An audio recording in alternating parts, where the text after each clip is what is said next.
айтып отырамын ғой. Өнім айтыңыз, эффект айтыңыз. Сол өнімнің эффектісі болады екен. Антипаразитарный дегені бар. Маған ең қызықтырған осы өнім. Иммуномодуляторменен қосылған иә. Біз өйткені қанша баланы емдейміз, эффект көрмейміз, действительно, да? И эскулапқа жібереміз, Шымкентке жібереміз, очистка жібереміз, одан частныйларға жібереміз күндігіне 2000 теңгеден, иә? Одан 3 күн шама очистка жазаймыз, арғырап эффект болмайды.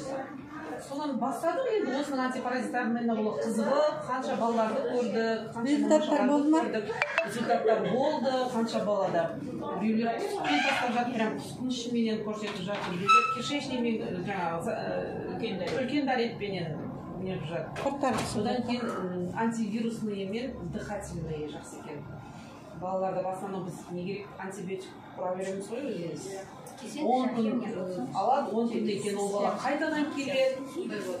Иә, солар қайталанады. Антибиотиксіз біз негізі медикте шыға алмаймыз ешқайда. Температураны басамыз, бірінші антибиотикімізді ала жүгіреміз. Соның осы антивирусныймен дыхательные жақсы екен. Содан атит. Менде постоянно частный болады, 5000 теңге төлеп атитпен құлағы мен продатын.